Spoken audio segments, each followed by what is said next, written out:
Hello everyone, स्वागत है आप सभी का इंजीनियरिंग इनोवेशन यूट्यूब चैनल पर। दोस्तों, कैसे हैं आप सभी? आई होप आप सभी बहुत ही अच्छे होंगे और इस सीरीज को आप बहुत ही तन मन धन से फॉलो कर रहे होंगे। ठीक है, क्योंकि भाई अगर आप तन और मन से फॉलो करोगे तो धन का आना निश्चित ही है, अगर आप इस सीरीज को पूरी अच्छी तरीके से फॉलो किए तो। समझ गए? तो 8 फरवरी 2024 का जो लेटेस्ट पेपर हुआ था पीजीसीएल डिप्लोमा ट्रेनिंग का, वो हमने पूरा का पूरा डिस्कस कर लिया है और आज हमारा लेक्चर नंबर 4 है। और आज मैं स्टार्टिंग करने जा रहा हूं 5 दिसंबर 2023 के पेपर की। ठीक है, ये जो वैकेंसी है 2023 में आई थी और इसमें इंजीनियरिंग इनोवेशन से ऐतिहासिक रिजल्ट पैदा हुआ था। लगभग 20 से ज्यादा बच्चे इंजीनियरिंग इनोवेशन से सिलेक्ट हुए थे सिर्फ पीजीसीआईएल के अंदर। तो आपको भी ये जो मैं कंटेंट दे रहा हूं, ये जो मैंने पहले पढ़ाया हुआ है, उसी के बेसिस पे जो मैंने एनालिसिस और रिसर्च की है क्वेश्चंस को लेके, पीजीसीआईएल के क्वेश्चंस को लेके, उसी के बेसिस पर मैं ये कंटेंट आपके सामने अभी साझा कर रहा हूं। ठीक है, तो आई होप आपको सब कुछ अच्छा लग रहा होगा। अगर सच में अच्छा लग रहा है तो आप डेली की डेली अटेंडेंस मार्क कीजिए अपनी, और जब भी वीडियो देखते हैं तो हमेशा लाइक एक जरूर करके जाइए। इससे मुझे भी मोटिवेशन मिलता है कि कितने बच्चे उस वीडियो को देख रहे हैं और मुझे और काम करने के लिए एनर्जी मिलती है। ठीक है, तो आज 5 दिसंबर 2023 का पार्ट नंबर 1 है, तो चलिए स्टार्ट करते हैं। Let's begin. पहला question, in electric traction the purpose of sectioning is to.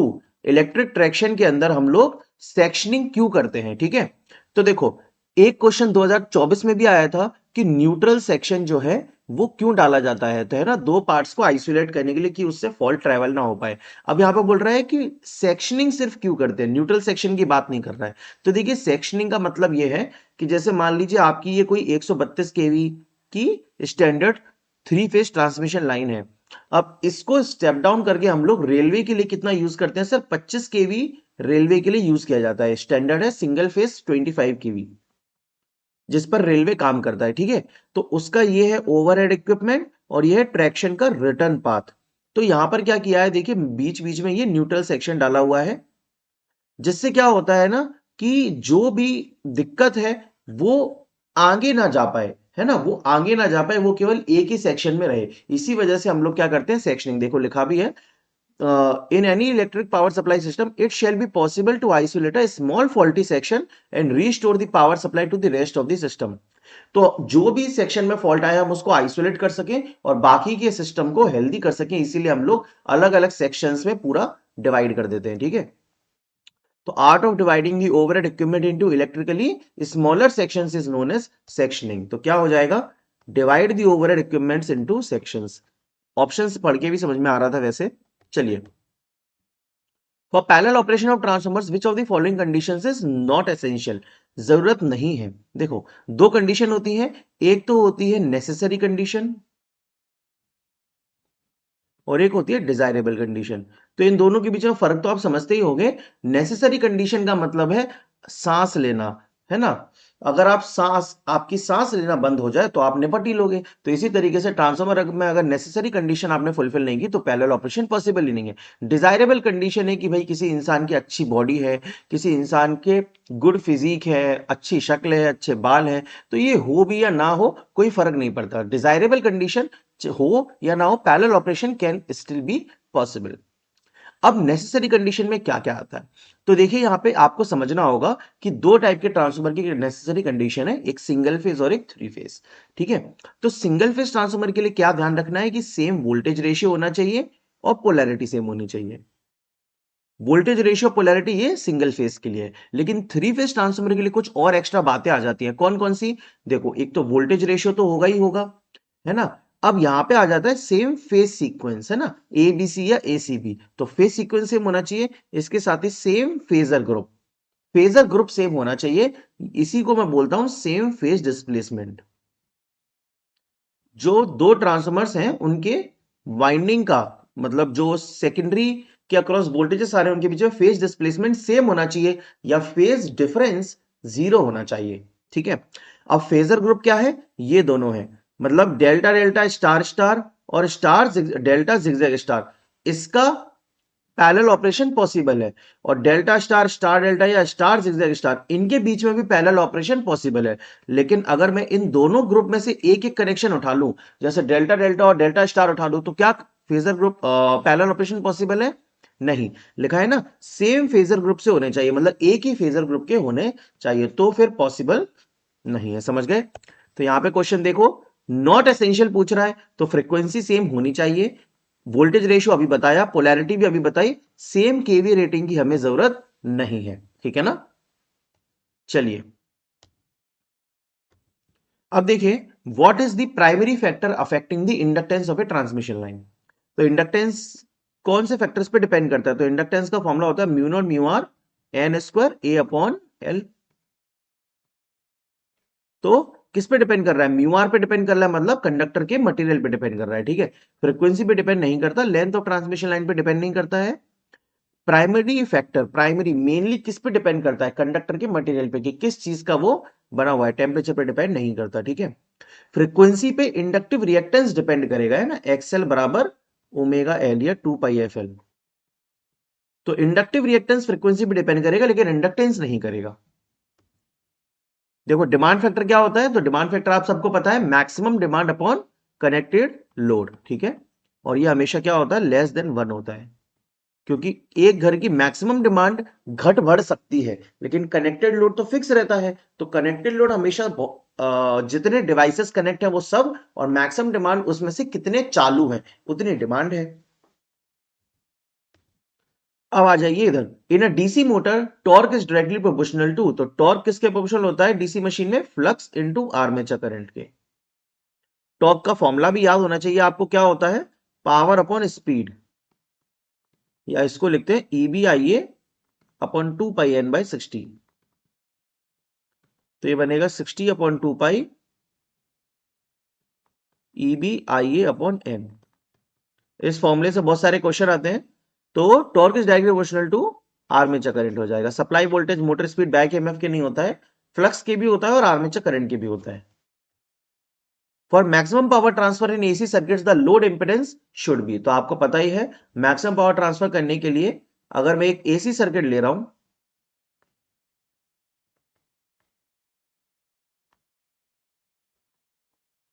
तो ये है सोर्स इंपेडेंस, ये है लोड इंपेडेंस। तो मैक्सिमम पावर ट्रांसफर करने के लिए ये लोड इंपेडेंस क्या होना चाहिए? सोर्स इंपेडेंस का कॉन्जुगेट होना चाहिए। ठीक है, conjugate of source impedance. Which organization sets the standards for illumination levels in various spaces? तो देखिए कौन सी ऑर्गेनाइजेशन इल्यूमिनेशन के लिए फेमस है, या उसके लेवल्स को डिसाइड करती है, किस किस जगह पर कितना इल्यूमिनेशन का लेवल होना चाहिए। तो देखिए यहां पर आंसर हो जाएगा ISNA। ये आइजना, ये डिसाइड करती है इल्यूमिनेशन का लेवल कितना होना चाहिए। अब यहां पे ये सारी फुल फॉर्म से एक बार देख लो कि आइसना क्या होता है? Illuminating engineering society of north America. Illuminating engineering society, illuminating engineering society of north America. ISO तो आपको पता ही होगा, इंटरनेशनल ऑर्गेनाइजेशन फॉर स्टैंडर्डाइजेशन, है ना, ये ISO मार्क्स के हमारे प्रोडक्ट रहते हैं। IEC, ये बड़ा इंपॉर्टेंट है, इसको ध्यान दीजिए, International Electrotechnical Commission, International Electrotechnical Commission. और ISO क्या था? International Organization for Standardization. और IEEE, तो IEEE का फुल फॉर्म तो पेपर में ऑलरेडी आ चुका है, तो आपको ध्यान रखना है कि ये है institute of electrical and electronics engineers, है ना, इंस्टीट्यूशन नहीं है, इंस्टीट्यूट है, इलेक्ट्रॉनिक और कुछ नहीं, मतलब बिल्कुल एग्जैक्ट याद रखना है, क्योंकि एक एक वर्ड में वो खेल कर देता है आजकल पेपर में ना, आपको पता है ऑप्शंस बहुत क्लोज बना रहा है। तो institute of electrical and electronics engineers एकदम करेक्ट है ये। ठीक है, क्लियर है ना यहां तक? अब देखो इसे, इस क्वेश्चन में बोल रहा है the slip of N induction motor is zero when the motor is, तो स्लिप होता है NS minus NR upon NS। Slip zero कब हो जाएगा? ऑब्वियस सी बात है, जब रोटर की स्पीड को सिंक्रोनस स्पीड के बराबर कर देंगे। तो when motor is running at synchronous speed, तो स्लिप जीरो हो जाएगी। A chain reaction in a nuclear reactor is sustained by, a chain reaction in a nuclear reactor is sustained by, तो chain reaction किस वजह से होती है? क्या प्रोटॉन्स की वजह से होती है कि इलेक्ट्रॉन्स की वजह से होती है? नहीं। अब दो तरीके के न्यूट्रॉन्स हैं, फास्ट और स्लो। तो हमेशा याद रखें कि चेन रिएक्शन सस्टेन्ड बाय, मतलब चेन रिएक्शन चलती रहती है किन न्यूट्रॉन्स की वजह से? स्लो न्यूट्रॉन्स की वजह से। हम लोग किसका यूज करते हैं न्यूक्लियर पावर प्लांट में? हम लोग मॉडरेटर का यूज करते हैं। ये मॉडरेटर का काम क्या है? मॉडरेटर का काम ही है मेरे भाई, फास्ट न्यूट्रॉन्स को स्लो न्यूट्रॉन्स में कन्वर्ट करना। ठीक है, चलिए अब एक इंपॉर्टेंट चीज, एक अच्छा क्वेश्चन मैं आप लोगों के लिए लेके आया हूं। ठीक है, तो ये पीजीसीएल के पेपर में नहीं आया ये वाला क्वेश्चन, लेकिन ये आपके कॉन्सेप्ट्स को सुधारेगा चेन रिएक्शन से रिलेटेड। देखिए इस क्वेश्चन में पूछ रहा है कि, चलो मैं आपको क्या है पहले कुछ कंसेप्ट समझाता हूं फिर आपको बताऊंगा ये क्वेश्चन। देखो न्यूक्लियर चेन रिएक्शन होती क्या है? न्यूक्लियर चेन रिएक्शन में क्या होता है कि हम एक न्यूट्रॉन को बॉम्बार्डमेंट करते हैं, उसको लाके गिराते हैं, बॉम्बार्ड करते हैं किसके ऊपर? यूरेनियम के ऊपर, यूरेनियम 235 के ऊपर, जो हमारा फ्यूल है, न्यूक्लियर फ्यूल। तो देखो यूरेनियम 235 का जब न्यूट्रॉन से बॉम्बार्डमेंट करेंगे तो क्या होगा? 3 न्यूट्रॉन जनरेट होंगे। तो एक बार फिजन कराते हैं, उससे क्या जनरेट होता है? 3 न्यूट्रॉन्स जनरेट होते हैं एक फिजन से। देखिए यहां पर दिख रहा है, एक बार न्यूट्रॉन यूरेनियम पे गिराया तो उससे 3 न्यूट्रॉन्स जनरेट हुए। अब ये 3 न्यूट्रॉन फिर से यूरेनियम से गिरेंगे तो अब कितने जनरेट होंगे? एक न्यूट्रॉन से 3, तो 3 न्यूट्रॉन से कितने हो गए? 9 न्यूट्रॉन्स जनरेट हो गए। फिर 9 वाले इधर और 9 यूरेनियम के पार्टिकल्स से जाके टकराएंगे तो फिर कितने जनरेट होंगे? 27। 27 से कितने जनरेट होंगे? 81। 81 कितने जनरेट होंगे? 243। और धीरे धीरे आपके पास एक टाइम बॉम्ब हाथ में होगा। अब ये क्या बन रहा है? टाइम बॉम्ब भी तो बन रहा है। एनर्जी रिलीज रिलीज रिलीज ही होती जा रही है, बढ़ती ही जा रही है, बढ़ती ही जा रही है। तो भाई अगर तुमने इस चेन रिएक्शन को नहीं रोका, जो ये बढ़ता ही जा रहा है सिस्टम मामला, तो एक टाइम बॉम्ब तुम्हारे पास ऑलरेडी तैयार हो जाएगा, है ना? हिरोशिमा नागासाकी या फिर चेरनोबिल डिजास्टर फिर से हो सकता है। तो ध्यान रखिएगा, हमें क्या करना है? इसको कंट्रोल करना है। इसीलिए हम लोग पहली बात तो न्यूट्रॉन्स की स्पीड को स्लो करते हैं तो मॉडरेट का प्रयोग करते हैं, और जो एक्स्ट्रा न्यूट्रॉन्स यहां पे जनरेट हो रहे हैं जैसे कि 27, 27 से होगा 81, 81 से होगा 243, फिर और ज्यादा, तो हमें इनको एब्जॉर्ब भी करना है। इसीलिए हम लोग कंट्रोल रॉड का प्रयोग करते हैं, जिससे ये एक्स्ट्रा न्यूट्रॉन्स एब्जॉर्ब हो जाए। ठीक है, और जो मटेरियल्स जिनसे हम मतलब न्यूक्लियर फ्यूल की तरह जो मटेरियल काम करते हैं वो यूरेनियम 233 है, 235 और प्लूटोनियम 239। तो ये फिजनेबल मटेरियल्स बोलते हैं इनको, है ना?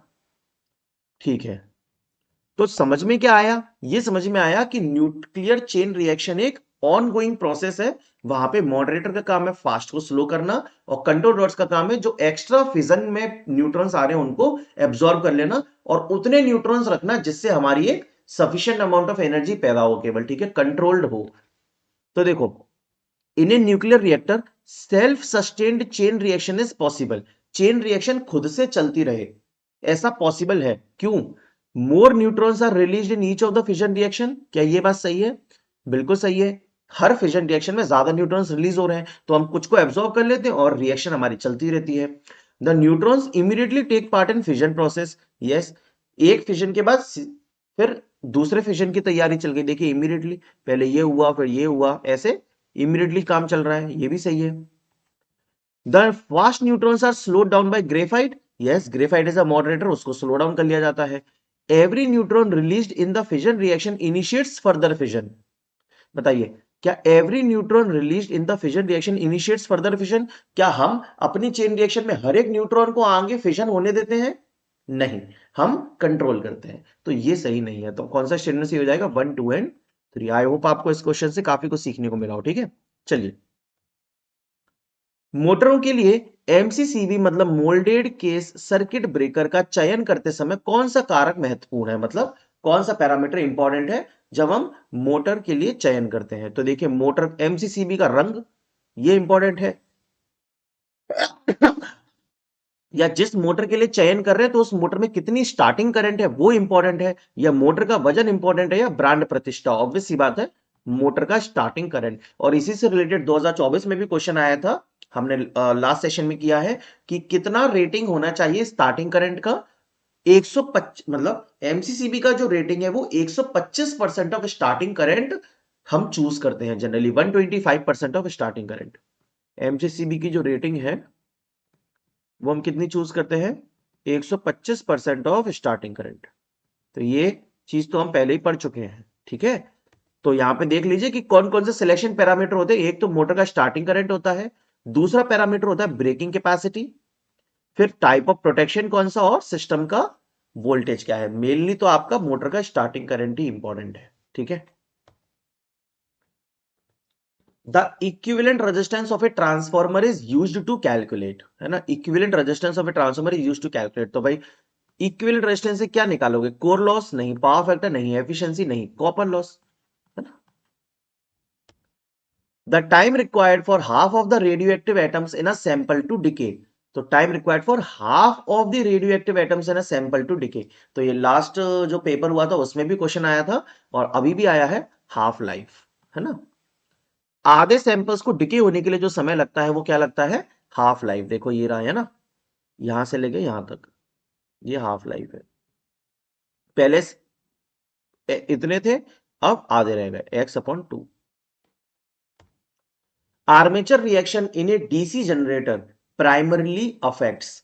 जो आर्मेचर रिएक्शन है डीसी जनरेटर में किसको अफेक्ट करती है, देखिए आप सबको पता है कि आर्मेचर फ्लक्स का इफेक्ट किस पे पड़ता है, फील्ड फ्लक्स पे पड़ता है, मेन फ्लक्स पे। अब देखिए अगर मैं जनरेटर की बात करूंगा तो जनरेटर में क्या इंपॉर्टेंट है सर, ईएमएफ इंपॉर्टेंट है क्योंकि वो प्रोपोर्शनल होता है स्पीड इनटू फ्लक्स के। मोटर में क्या इंपॉर्टेंट है सर, टॉर्क इंपॉर्टेंट है क्योंकि वो प्रोपोर्शनल होता है फ्लक्स इनटू आर्मेचर करंट के। तो जब भी फ्लक्स इफेक्ट होगा तो जनरेटर में ईएमएफ इफेक्ट होगा, जब भी फ्लक्स इफेक्ट होगा तो मोटर में टॉर्क इफेक्ट होगा। तो armature reaction in A DC generator primarily affects generated voltage, है ना। और टॉर्क इसका आंसर होता अगर मोटर के लिए पूछता तो। In a power system reactive power is primarily due to. Power system में हमारे रिएक्टिव पावर जनरली किसकी वजह से होती है, inductive loads, purely active loads, capacitive loads, resistive loads. तो पहली बात तो रिएक्टिव पावर का रेजिस्टिव लोड से कोई लेना देना नहीं है। अब प्योरली एक्टिव लोड्स ये भी कुछ नहीं है, एक्टिव लोड कुछ नहीं है, इंडक्टिव लोड और कैपेसिटिव लोड मेन है, यही का इन्हीं का रिएक्टिव पावर से लेना देना है। तो सिंपल सी बात है, ट्रांसमिशन लाइन में हमारा क्या डोमिनेटिंग होता है, इंडक्टेंस डोमिनेटिंग होता है मेनली। तो इंडक्टिव लोड की वजह से रिएक्टिव पावर आएगी। अगर यही क्वेश्चन अंडरग्राउंड केबल्स में पूछता तो अंडरग्राउंड केबल्स में क्या डोमिनेटिंग होता है, कैपेसिटेंस डोमिनेटिंग होता है। तो रिएक्टिव पावर मेनली किसकी वजह से आती, कैपेसिटिव लोड्स की वजह से आती, ठीक है। लेकिन पावर सिस्टम मेनली हमारा इंडक्टिव इफेक्ट पे काम करता है ना। जो पावर ट्रांसफर होती है वो क्या होती है, sending end voltage into receiving end voltage upon inductive reactance into sine del. तो एक्सेल इंपॉर्टेंट है। ट्रांसमिशन लाइनों में स्ट्रिंग दक्षता की गणना करने का उद्देश्य क्या है, मतलब स्ट्रिंग एफिशिएंसी क्यों निकालते हैं। लाइन हानि को कम करने के लिए, क्या लाइन के लॉसेस कम हो जाते हैं स्ट्रिंग एफिशिएंसी से, प्रेरण की गणना करने के लिए, इंडक्टेंस कैलकुलेट करने के लिए, कंडक्टर सामग्री को अनुकूलित करने के लिए, या फिर धारिता निर्धारित करने के लिए। धारिता होता है कैपेसिटेंस। तो ऑब्वियस सी बात है, हम स्ट्रिंग एफिशिएंसी में क्या यूज करते हैं, कैपेसिटेंस का प्रयोग करते हैं।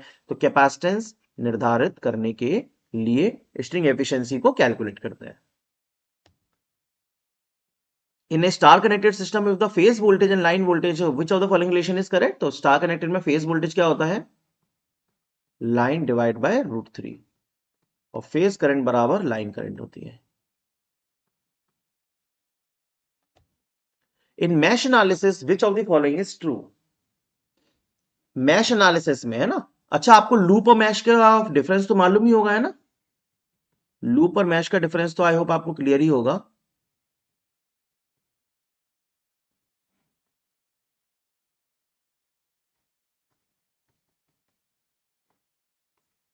तो ये क्या है, मैश है ना।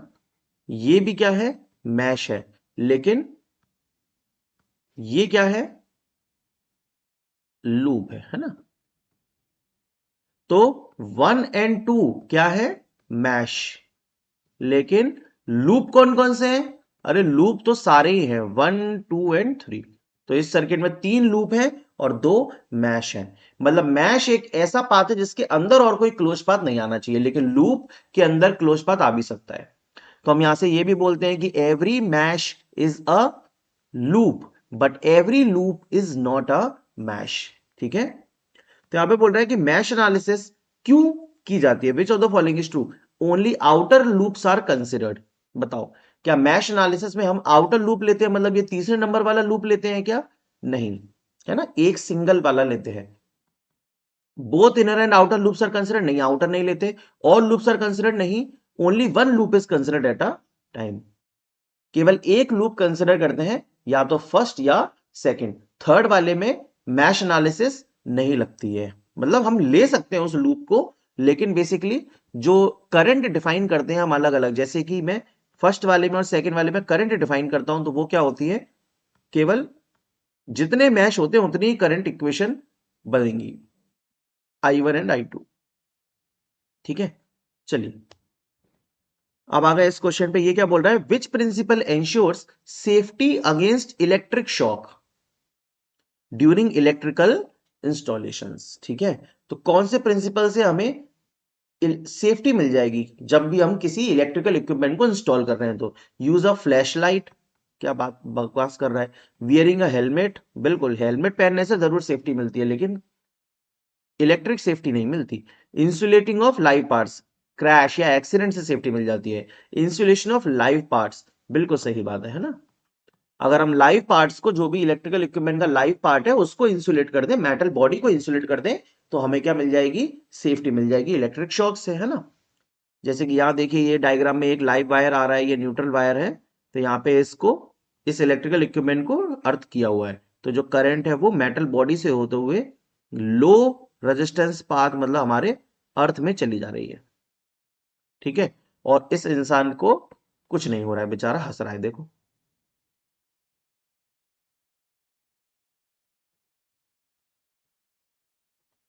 हंस रहा है ना।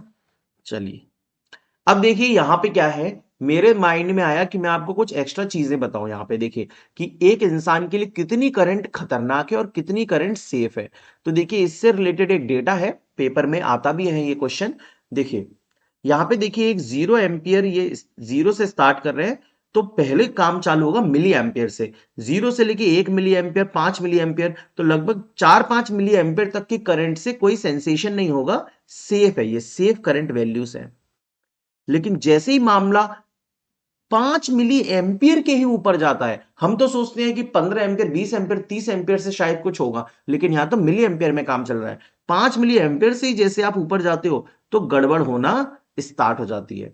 ठीक है, 5 मिली एम्पियर से 20 मिली एम्पियर में पेनफुल शॉक लगने लगता है, inability to let go. 20 milli ampere से 50 मिली एम्पियर में मामला और खतरनाक हो जाता है, हार्ट कॉन्वल्जन्स यूजुअली फेटल, है ना। इससे हमारी मसल कंट्रोल लॉस्ट हो जाती है, हम जिसको पकड़ ली उसको छोड़ नहीं पाते। और 50 मिली एम्पियर के तो ऊपर निपट लिया काम।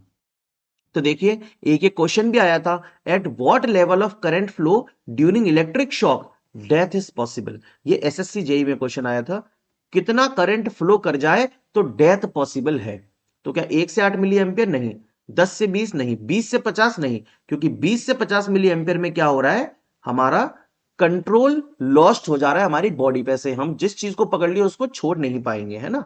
तो 20 से 50 मिली एम्पियर भी नहीं, 50 से 100 मिली एम्पियर में डेथ पॉसिबल है। सोच रहे हो आप, 100 मिली एम्पियर मतलब 0.1 एम्पियर की करंट अगर तुम्हारे शरीर से फ्लो कर गई, ओ भाई, डेथ पॉसिबल है ना। अब देखिए, ये एक बहुत ही डिटेल में चार्ट है, आप लोगों के लिए लिख के लेके आया हूं मैं, आप लोग इसको नोट कर लीजिएगा। और इसके बाद एक क्वेश्चन और आया था, ये यूपीपीसीएल जेई का क्वेश्चन है। क्या है कि भाई 20 से 50 मिली एम्पियर में क्या होगा।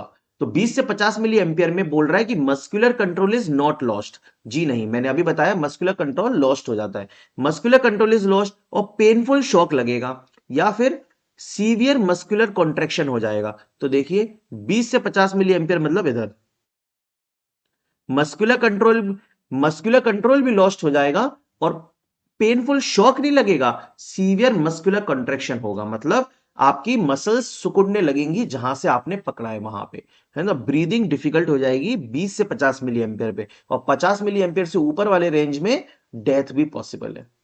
ठीक है, चलिए, आई होप आपको काफी डेटा मिला होगा। यहां से आगे चलते हैं। अब ये फिर से पीजीसीएल के क्वेश्चन पे आ गए हम लोग। Back EMF in DC motor opposes the. Back EMF किसका अपोज करता है यार? देखो, ये हमारी सप्लाई वोल्टेज है, यहां से करंट जा रहा है, और बैक ईएमएफ की पोलैरिटी रहती है ऐसी, तो बैक ईएमएफ बेसिकली किसका अपोज कर रहा है? बैक ईएमएफ सप्लाई वोल्टेज का अपोज करता है ना। करंट क्या लिखते हैं? Supply voltage minus back EMF upon R A. Back EMF क्या करता है? अपने कॉस का अपोज करता है, जो कि फ्लो करा रहा है करंट, मतलब voltage, supply voltage. Which component in an elevator control system primarily determines the elevator's direction and speed? है ना, लास्ट पेपर में भी हमने ये एलिवेटर कंट्रोल सिस्टम किया था, उसमें ये बता रहा था कि भाई इंसान जब अंदर आता है या बाहर आता है तो कौन से सेंसर एक्टिवेट होते हैं? इंफ्रारेड। अब बोल रहा है कौन सी ऐसी चीज है जो कि डिटरमाइन करती है एलिवेटर की डायरेक्शन को और स्पीड को? तो क्या डोर का सेंसर डिटरमाइन करेगा? नहीं। रिले डिटरमाइन करेगी? नहीं। Floor button? बिल्कुल नहीं। माइक्रो कंट्रोलर, ये तो दिमाग है एलिवेटर का, कंट्रोल सिस्टम का दिमाग है, दिमाग, कंट्रोलर, माइक्रो कंट्रोलर, जो कि सब चीजें कंट्रोल करता है। ठीक है, तो लास्ट क्लास में, मतलब जब मैंने पहले सेशन लिया था, क्वेश्चन आया था, तो उसमें बहुत सारे सेंसर थे, जैसे कि लेवलिंग सेंसर है ना, हॉल इफेक्ट सेंसर है, इंफ्रारेड सेंसर है, लोड सेंसर है, अल्ट्रासोनिक सेंसर है। तो ये बहुत सारे सेंसर हैं। जैसे कि लेवलिंग सेंसर क्या करता है? एलिवेटर के फ्लोर नंबर को बताता है। Hall effect sensor elevator car की पोजीशन को डिटरमाइन करता है। इंफ्रारेड सेंसर ऑब्स्टिकल को डिटेक्ट करता है, डोर पे जो भी आ जा रहा है उसको। लोड सेंसर वेट बताता है। Ultrasonic sensor emits sound waves to detect obstacles in the path of elevator doors। तो इंफ्रारेड सेंसर देखता है और अल्ट्रासोनिक सेंसर साउंड वेव्स के थ्रू पता करता है कि डोर्स के बीच में कोई है या नहीं। इलेक्ट्रॉनिक ऊर्जा मीटर का लाभ डैश का लाभ प्रदान करते हैं। तो देखो यार, जो एनर्जी मीटर हमारे घर में है, वो पहले जो होता था वो एनालॉग टाइप का होता था। अब आजकल आ गए डिजिटल वाले, मतलब इलेक्ट्रॉनिक्स एनर्जी मीटर। तो पहले वाले एनर्जी मीटर में जो एनालॉग है और आजकल नए वाले इलेक्ट्रॉनिक्स ऊर्जा मीटर में क्या एडवांटेज मिल रहा है आपको? इलेक्ट्रॉनिक्स वाले लगा क्यों रहे हैं? भारी है इस वजह से?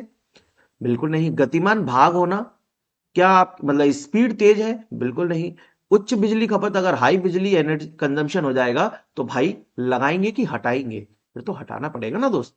तो उच्च सटीकता और स्थिरता, है ना, ज्यादा एक्यूरेट है और स्टेबल है। ये रहा आपका पुराना वाला एनर्जी मीटर और ये रहा आपका इलेक्ट्रॉनिक्स वाला एनर्जी मीटर। ठीक है, ये रहा। तो यहां पे देखो लिखा है electronic energy meter accurate, precise and reliable type of measuring instruments when compare to electromechanical induction type meters. ठीक है, when connected to loads they consume less power, ये पावर भी कम कंज्यूम करते हैं, और स्टार्ट मेजरिंग इंस्टेंटेनियसली। ठीक है, चलिए बिना किसी डिले के मेजर करना स्टार्ट कर देते हैं। देखो कंट्रोल सिस्टम का क्वेश्चन है, बोल रहा है अगर all the poles lie on the left side of the S plane the system is. तो देखो यार, ये कंट्रोल सिस्टम का बहुत ही बेसिक क्वेश्चन है। इसमें बोल रहा है कि अगर सारे पोल्स, ये सिग्मा और ये जे ओमेगा, एस प्लेन बोलते हैं इसे, अगर लेफ्ट साइड ऑफ पर एग्जिस्ट करे, ये मान लो -1 पे, ये -2 पर है, तो ट्रांसफर फंक्शन हो जाएगा 1/s+1 s+2। तो अगर हमारे ऑल पोल्स लाई करते हैं लेफ्ट साइड में तो स्टेबल सिस्टम होता है। अगर एक भी पोल राइट साइड में चला गया तो अनस्टेबल सिस्टम हो जाएगा। ठीक है, राइट साइड मतलब इधर, अगर इधर आ गया, मान लो ये 3 है, तो ट्रांसफर फंक्शन क्या बनेगा? s+3/s+1 s+2, सॉरी s-3, ऐसे बन जाएगा। s+3 ऊपर लिख देंगे वो तो 0 हो जाएगा। तो ये जो सिस्टम है ये कैसा है? ये ट्रांसफर फंक्शन अनस्टेबल। ठीक है, और ये वाला कैसा है? स्टेबल है, क्योंकि सभी पोल्स इसमें लेफ्ट में है और इसका एक पोल कहां है? राइट में है। प्लांट कैपेसिटी फैक्टर का फॉर्मूला क्या होता है? तो पता ही होगा सबको कि actual energy produce to the maximum possible energy जो प्रोड्यूस हो सकती है, that is plant capacity factor. ठीक है, देखिए 4 क्वाड्रेंट ऑपरेशन का क्वेश्चन है, 3 फेज इंडक्शन मोटर का। तो मैंने आपको लास्ट क्लास में बताया था 4 क्वाड्रेंट में 4 ऑपरेशन होते हैं। एक तो फॉरवर्ड में मोटरिंग, फॉरवर्ड में ब्रेकिंग, रिवर्स में मोटरिंग, फिर रिवर्स में ब्रेकिंग। तो ऐसे एंटी क्लॉकवाइज मामला चलता है। एंटी क्लॉकवाइज मामला चल रहा है, पहले गाड़ी चलाई, फिर ब्रेक करी, फिर रिवर्स में चलाई, फिर ब्रेक करी। Forward motoring, forward braking, reverse motoring, reverse braking. अब क्वेश्चन क्या दे रहा है? Motor operates in the forward direction with motoring torque. अच्छा, which of the following correctly represents the third quadrant operation. तीसरे क्वाड्रेंट का ऑपरेशन, तो थर्ड क्वाड्रेंट में क्या होता है, रिवर्स मोटरिंग होती है। तो कौन सा स्टेटमेंट हो जाएगा इसमें से, रिवर्स में मोटरिंग, मतलब फोर्थ स्टेटमेंट। ठीक है, चलिए अब आ जाइए इधर।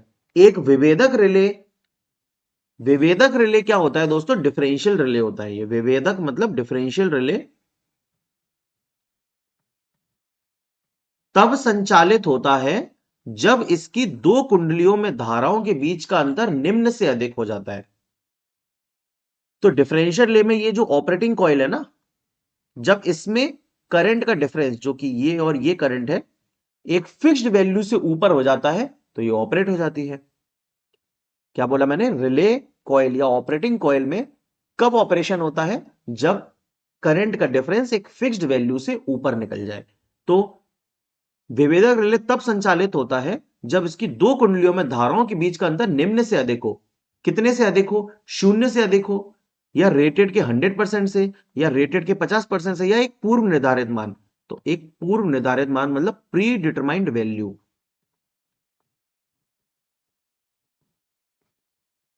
जिसे आप पिकअप वैल्यू भी कहते हो ना।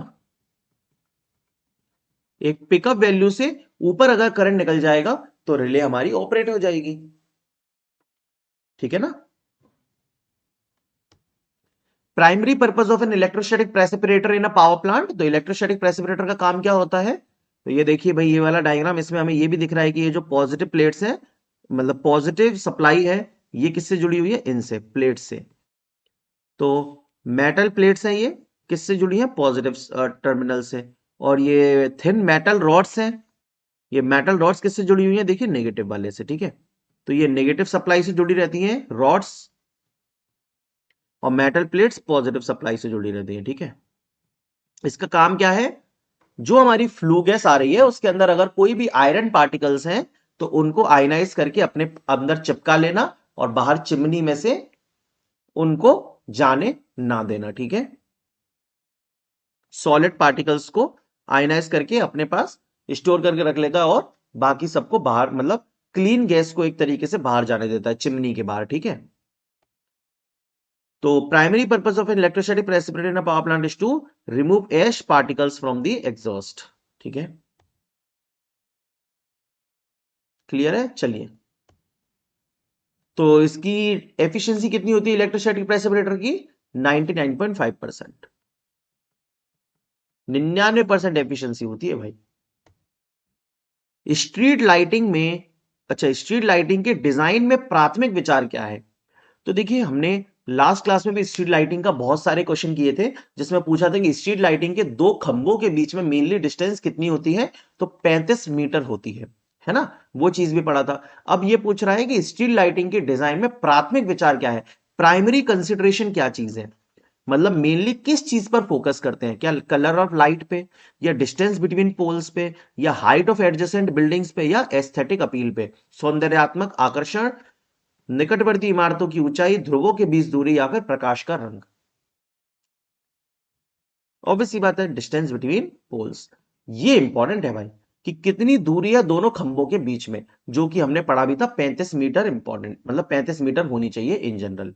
ठीक है, तो डिस्टेंस बिटवीन पोल सबसे इंपॉर्टेंट है पहले, इसके बाद हाइट ऑफ पोल, पोल की हाइट कितनी है, उनके बीच की दूरी कितनी है, और फिर उसकी हाइट कितनी है, ग्लेयर कितना है, ग्लेयर का मतलब होता है चौंध, कितनी ब्राइटनेस आ रही है उससे, एस्थेटिक अपील है या नहीं, मतलब जो स्ट्रीट लाइटिंग है वो दिखने में भी अच्छी है या नहीं, वो भी इंपॉर्टेंट है, और कलर टेम्परेचर, उसका जो कलर है उसका टेम्परेचर कितना है। लेकिन प्राइमरी कंसिडरेशन पूछ रहा है, तो प्राइमरी सबसे पहले जो इंपॉर्टेंट है वो डिस्टेंस बिटवीन पोल्स है, उसके बाद बाकी की चीजें होंगी। तो एस्थेटिक अपील जैसे आप ऑप्शन में दे रखा है, तो उसको प्रायोरिटी नहीं देंगे, प्रायोरिटी डिस्टेंस बिटवीन पोल्स को देंगे। उसने बोला ना प्राइमरी कंसिडरेशन क्या है, मेनली क्या इंपॉर्टेंट है वो चीज। ठीक है ना, okay. What is the formula for calculating the transmission efficiency of short transmission line. तो शॉर्ट ट्रांसमिशन लाइन का ट्रांसमिशन एफिशिएंसी किससे निकालते हैं हम लोग, receiving end power upon sending end power into 100। Received power upon transmitted power into 100। इसी को हम लोग लिख सकते हैं receiving end power upon receiving end power plus P loss. Sending end power बराबर क्या होगा, receiving end power plus loss into 100। या फिर इसको और कैसे लिखा जा सकता है, इसको हम ऐसे भी लिख सकते हैं, और हम कैसे लिख सकते हैं इसको, sending end power minus loss upon sending end power into 100, ऐसे भी लिखा जा सकता है। और ये तो है ही है ना। While calculating the sag, which factor is considered? तो temperature, line length, atmospheric pressure, conductor material, line की लेंथ। सैग कितना होता है in general, WL² upon 8T। लेकिन ये कब है, जब इक्वल लेवल पर दोनों सपोर्ट्स हो, है ना। अब तो भाई आपको भी सैग के दो दो फॉर्मूले याद हो गए। जब सपोर्ट एट इक्वल लेवल्स हो तो WL² अपॉन 8T, और WX² अपॉन 2T जब सपोर्ट्स एट अनइक्वल लेवल हो। इसमें मैंने आपको एक फॉर्मूला करवाया था, S2 माइनस S1, जो कि क्या होता है, H होता है। ये होता है WL upon 2T into X2 minus X1। ठीक है, चलिए ये तीन फॉर्मूले सैग के हम लोग को याद रखने हैं। शीरिंग ब्रिज से क्या मेजर करते हैं, शीरिंग ब्रिज से हम लोग कैपेसिटेंस मेजर करते हैं। ठीक है, और क्या मेजर करते हैं शीरिंग ब्रिज से, और भी चीजें मेजर करते हैं, जैसे कि relative permittivity, epsilon R, dielectric loss भी निकालते हैं, और पावर फैक्टर भी निकालते हैं एक कैपेसिटर का।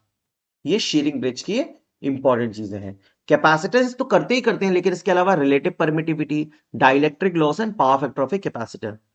डी शॉर्टिस ब्रिज का काम क्या होता है, ये बेसिकली शीरिंग ब्रिज का बहुत ही लोकल वर्जन है ना। इसके लिए हम केवल, मतलब इससे भी कैपेसिटेंस की वैल्यू तो मिलती है, लेकिन परफेक्ट कैपेसिटर के लिए सुइटेबल है ये, प्रैक्टिकल कैपेसिटर के लिए सुइटेबल नहीं है। अब परफेक्ट कैपेसिटर मतलब ऐसा कैपेसिटर जिसमें कोई रेजिस्टेंस वगैरह नहीं है ना। ओके, फिर वेन्स ब्रिज देख लो।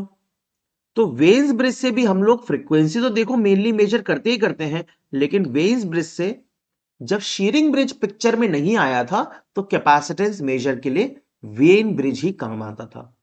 तो कई सारे क्वेश्चंस में पूछ लेता है, फ्रीक्वेंसी नहीं देता और पूछता है कि वेन ब्रिज से क्या मेजर करते हैं। तो जब फ्रीक्वेंसी ऑप्शन में नहीं है तो कैपेसिटेंस लगाएंगे, अगर दोनों ऑप्शन में है तो फ्रीक्वेंसी ही लगाना है। ठीक है, लेकिन वेन ब्रिज से हम लोग और भी चीजें कर सकते हैं। क्या, जैसे फ्रीक्वेंसी से रिलेटेड क्या है, हार्मोनिक्स। तो हार्मोनिक डिस्टॉर्शन एनालाइजर है ये, है ना, एक नॉच फिल्टर की तरह यूज करते हैं, audio and high frequency applications में यूज करते हैं। ठीक है, ओके। तो देखो यहां पे क्या क्वेश्चन आ रहा है, wound rotor induction generators are primarily used in wind turbines. ठीक है, विंड टर्बाइंस में हम लोग किसको यूज करते हैं, वाउंड रोटर इंडक्शन जनरेटर को यूज करते हैं। वाउंड रोटर मतलब स्लिप रिंग टाइप का इंडक्शन जनरेटर को क्यों यूज करते हैं।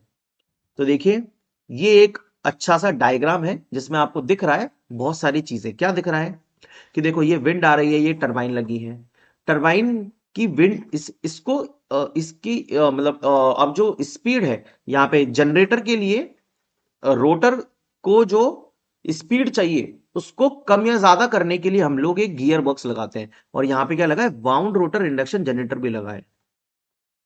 ठीक है ना, इससे क्या कनेक्ट है, देखो वाउंड रोटर इंडक्शन जनरेटर क्यों यूज करते हैं, यही हमारा क्वेश्चन था, है ना। वो इसलिए यूज करते हैं क्योंकि यहां पे हमें एक वेरिएबल रेजिस्टेंस मिल जाता है। जो रोटर में हम रेजिस्टेंस लगाते हैं ना, उसको वेरी कर सकते हैं, और इसकी मदद से हम लोग क्या कर सकते हैं, स्पीड वगैरह को कंट्रोल कर सकते हैं। ठीक है, फिर जनरेटर ने क्या पैदा किया, अपना वोल्टेज जनरेट किया, एसी वोल्टेज। तो यहाँ पे एक सॉफ्ट स्टार्टर लगा हुआ है, ठीक है, फिर एक बाईपास लगा हुआ है, एसी टू एसी कन्वर्जन कर रहा है ये, और फिर इसके बाद ये आगे जाके कैपेसिटर बैंक लगी है जिससे कि रिएक्टिव पावर को कंपनसेट किया जा सके, और एक कपलिंग ट्रांसफार्मर लगा हुआ है, और इसके बाद इसको ग्रिड से जोड़ दिया है। मतलब विंड टरबाइन से जो पावर पैदा हो रही है उसको ग्रिड तक ले जाने के लिए जो जो बीच में लगा होता है वो ये सब है। तो किस लिए यूज करते हैं, क्या ये वेरिएबल स्पीड ऑपरेशन देता है, इसीलिए increase wind turbine size, make the turbine noiseless, या reduce the overall cost. Obviously बात है, अलाउ वेरिएबल स्पीड ऑपरेशन। हम रोटर रेजिस्टेंस वेरी करके इसमें वेरिएबल स्पीड अचीव कर सकते हैं ना। The primary purpose of a DC motor starter, तो डीसी मोटर में स्टार्टर क्यों लगाते हैं? क्या डीसी मोटर को चालू करने के लिए? नहीं, डीसी मोटर की स्टार्टिंग करंट को कंट्रोल करने के लिए, लिमिट दी स्टार्टिंग करंट। ठीक है, कौन कौन से स्टार्टर होते हैं? 3 पॉइंट एंड 4 पॉइंट। ये दोनों के दोनों स्टार्टर हम लोग किस लिए यूज करते हैं? शंट एंड कंपाउंड में, शंट एंड कंपाउंड मोटर में। और 2 पॉइंट स्टार्टर का प्रयोग होता है किसमें? डीसी सीरीज मोटर में, है ना।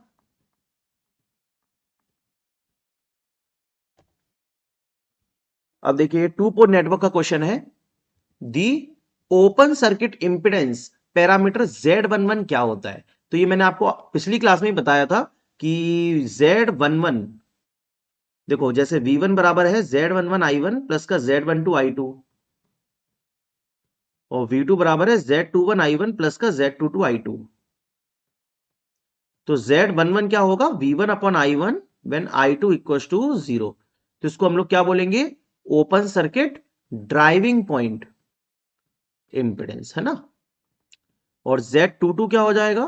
V2 upon I2 when I1 is 0। तो ये हो जाएगा ओपन सर्किट ड्राइविंग पॉइंट। अच्छा, इसको लिख देंगे, देखो Z11 वाले को इनपुट इंपेडेंस, ये इनपुट साइड का इंपेडेंस है, और Z22 को लिख देंगे output impedance. Open circuit driving point output impedance. तो Z11 क्या है? Input impedance with output open circuited. ये एक इनपुट इंपेडेंस है विद आउटपुट ओपन सर्किटेड। ठीक है, बस ये याद रखो कि देखो Z11 और Z12 को हम लोग ड्राइविंग पॉइंट बोलते हैं, और Z12 और Z21 को हम लोग ट्रांसफर इंपेडेंस बोलते हैं। ठीक है, driving point impedance and transfer impedance. फिर मैंने आपको इसमें फॉरवर्ड ट्रांसफर और रिवर्स ट्रांसफर का हिसाब किताब भी बताया था। ठीक है, तो यार ये देखो लिखा ही हुआ है यहां पे सब कुछ, है ना। Z11 input driving point impedance या ओपन सर्किट इनपुट इंपेडेंस, और Z22 output driving point impedance या ओपन सर्किट आउटपुट इंपेडेंस। ठीक है, अब Z12 को क्या बोलते हैं? Open circuit transfer impedance. अब 1 2 लिखा है तो फ्रॉम पोर्ट 1 टू पोर्ट 2, और Z21 को बोलेंगे ओपन सर्किट ट्रांसफर इंपेडेंस 2 1 लिखा है तो फ्रॉम पोर्ट 2 टू पोर्ट 1। अब देखिए ये बड़ा ही अच्छा क्वेश्चन है, the process by which water vapour in the air is changed into liquid water. तो आपको पता ही होगा हमारे थर्मल पावर प्लांट में इसको बहुत बड़े स्तर पे प्रयोग किया जाता है, मतलब यूज किया जाता है। वाटर वेपर जो टरबाइन में है उसको कंडेंस करके हम लोग लिक्विड में बदल लेते हैं, तो कंडेंसेशन। अब क्या होता है, हमारे एटमॉस्फेयर में एक वाटर साइकिल होती है ना। तो ये वाटर साइकिल है कुछ इस प्रकार। इस वाटर साइकिल में बहुत सारी चीजें हैं, जैसे कि क्या है, अब देखिए मैं एक टीचर हूं तो मेरा काम केवल कंडेंसेशन बताना नहीं है। किसी बच्चे को अगर इवेपोरेशन, प्रेसिपिटेशन या इनफिल्ट्रेशन का मतलब नहीं पता है तो वो भी बताना है। और यही इस सीरीज की खास बात है, क्योंकि मेरा फोकस केवल ये नहीं है कि क्वेश्चन का आंसर ये है बेटा, वो तो तेरे को आंसर की के अंदर भी दिख रहा है कि क्वेश्चन का आंसर ये है, लेकिन इंपॉर्टेंट चीज है कि बाकी के जो ऑप्शंस हैं अगर उसमें से क्वेश्चन आ गया, और वही होता ही है प्रीवियस ईयर क्वेश्चन को एनालिसिस करने का मतलब ही यही है कि बाकी की जो चीजें दे रखी हैं, जो ऑप्शंस उसने छोड़ दिए, जिनको नहीं पूछा, अगला क्वेश्चन वहीं से बनता है। ठीक है, तो अब ये बाकी की प्रोसेस क्या है, तो देखो ये है water cycle, complete water cycle. इसमें क्या क्या है, देखो सबसे पहले हम लोग बोलेंगे इवेपोरेशन। हुआ क्या कि सन की हीट आई, सी को इवेपोरेट किया उसने, ठीक है। फिर उसका हुआ कंडेंसेशन, जो इवेपोरेटेड एयर है उसको पानी में बदलता है, कंडेंसेशन मतलब बादल बन गए। अब एक होता है ट्रांसपिरेशन। ये ट्रांसपिरेशन क्या है, ट्रांसपिरेशन में ये जो फूल पत्तियां हैं इनके ऊपर जो पानी जमा है वो वाटर वेपर में बदलता है ट्रांसपिरेशन के थ्रू। फिर आता है सब्लिमेशन। ये सब्लिमेशन बड़ा ही इंपॉर्टेंट है। ये क्या बता रहा है, ये सब्लिमेशन बोलता है भाई कि जो भी सॉलिड पार्टिकल है, जैसे कि स्नो है ना, आपकी जो बर्फ है वो स्नो डायरेक्टली वाटर वेपर में बदल जाती है। पहले तो वैसे सॉलिड लिक्विड में बदलता था गर्म करते थे तो, किसी भी सॉलिड को गर्म करोगे तो लिक्विड बदलेगा, बर्फ को पिघलाओगे तो पानी बनेगा, फिर उसको और गर्म करोगे तो भाप बनेगा। लेकिन सब्लिमेशन में ये डायरेक्टली बिना लिक्विड प्रोसेस बीच में आए डायरेक्टली सॉलिड वेपर में बदल जाता है, गैस में बदल जाता है। फिर डेपोजिशन, तो इसमें तो ऊपर से जो स्नो गिर रही है वो डिपॉजिट हो रही है। फिर प्रेसिपिटेशन, तो वर्षा होना, जो बारिश हो रही है वो प्रेसिपिटेशन है। फिर आता है एक इनफिल्ट्रेशन। इनफिल्ट्रेशन क्या है? इनफिल्ट्रेशन का मतलब होता है ग्राउंड वाटर एब्जॉर्ब होना जमीन के अंदर, जो बाहर पानी है ये अंदर एब्जॉर्ब होना। और एक आता है परकोलेशन। ये परकोलेशन क्या होता है? परकोलेशन है पानी का जमीन में अंदर बैठना with the use of gravitational force.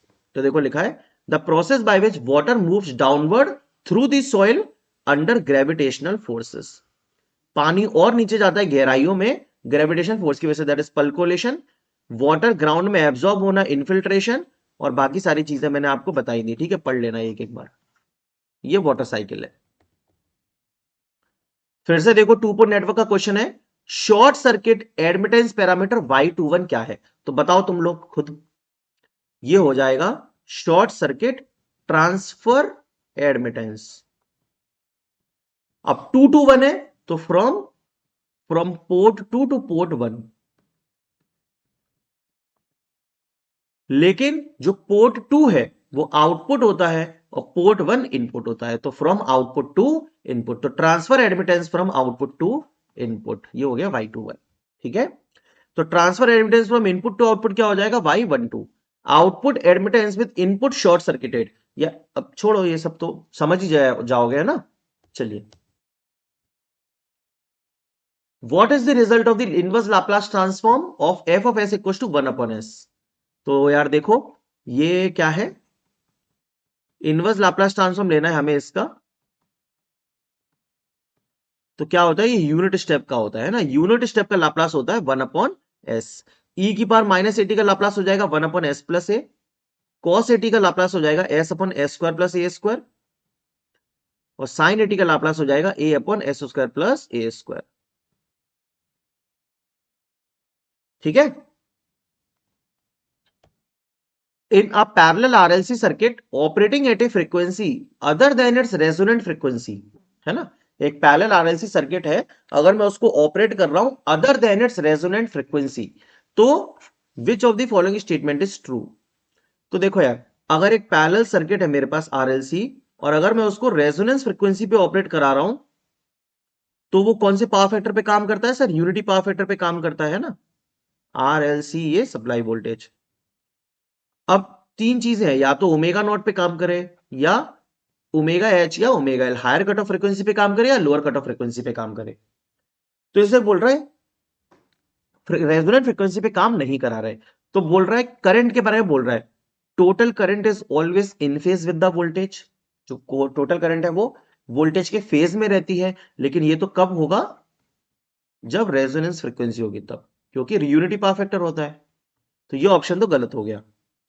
Total current is always equal to the sum of the individual currents through R L and C. नहीं, ऐसा नहीं है ना। देखिए यहां पे बोल रहा है total current is either leading और lagging the voltage depending on the values of R L and C, या फिर total current is always lagging the voltage by 90 degree. ये तो इंडक्टिव लोड में होता है, ऐसा कुछ भी नहीं है। तो आप समझ ही गए हो, रेजोनेंस फ्रीक्वेंसी पे क्या होगा? जो करंट है वो वोल्टेज के फेज में होगी, मतलब यूनिटी पावर फैक्टर होगा। लेकिन अदर देन रेजोनेंस फ्रीक्वेंसी पे करंट या तो लीड करेगी या लैग करेगी वोल्टेज को। देखो मैं आपको समझाता हूं। देखिए ये दो फेजर डायग्राम है, बड़े अच्छे से इसमें आंसर किया है कि मान लीजिए पैरेलल आरएलसी है, तो वोल्टेज रेफरेंस हो गया और ये हमारी बाकी की करंट आ गई। आईआर वोल्टेज के फेज में आ गई, कैपेसिटर की करंट वोल्टेज से लीड करेगी, इंडक्टर की करंट वोल्टेज से लैग करेगी। लेकिन जब कैपेसिटिव इफेक्ट डोमिनेटिंग है तो आईसी माइनस आईएल ऊपर बनेगा। तो एक करंट होती है देखो आईआर, और जब कैपेसिटिव इफेक्ट डोमिनेटिंग है तो capacitive current minus inductive current आएगा, आईसी माइनस आईएल आएगा, और इन दोनों का रिजल्टेंट बनेगा आई। ये आई, तो इसमें क्या कर रहा है? आई लीड्स वी बाय फाइव। यहां पर हमारी जो करंट है वो वोल्टेज से फाइव एंगल से लीड कर रही है, और यहां पे इस वाले फेजर डायग्राम में जो हमारी करंट है वो वोल्टेज से लैग कर रही है। यही एग्जैक्टली सेम स्टेटमेंट लिखा है, टोटल करंट इज इधर लीडिंग और lagging the voltage depending on the values of R L and C. Answer is 3। Water tube boiler में वाटर किसके अंदर फ्लो करता है? तो नाम में ही लिखा हुआ है वाटर ट्यूब, वाटर ट्यूब के अंदर फॉलो करता है। और उसके आजू बाजू क्या होती हैं? हॉट गैसेस होती हैं। फायर ट्यूब के अंदर जो फायर है, मतलब जो हॉट गैस है, वो ट्यूब के अंदर होती है। वाटर ट्यूब में वाटर ट्यूब के अंदर होता है और हॉट गैसेस उसके आसपास होती है ना। ये रहा देखिए फायर ट्यूब बॉयलर, इसमें हॉट गैसेस ट्यूब के अंदर है और पानी बाहर है। और वाटर ट्यूब बॉयलर में देखो वाटर ट्यूब्स के अंदर है और हॉट गैसेस बाहर है। Scott connection in transformers is primarily used for. Scott connection को किस लिए यूज करते हैं? तो 3 फेज टू 2 फेज कन्वर्जन के लिए यूज करते हैं। ठीक है, अगर मेन ट्रांसफॉर्मर का turns ratio N1 upon N2 है तो टीजर ट्रांसफॉर्मर का टर्न्स रेशियो कितना होता है?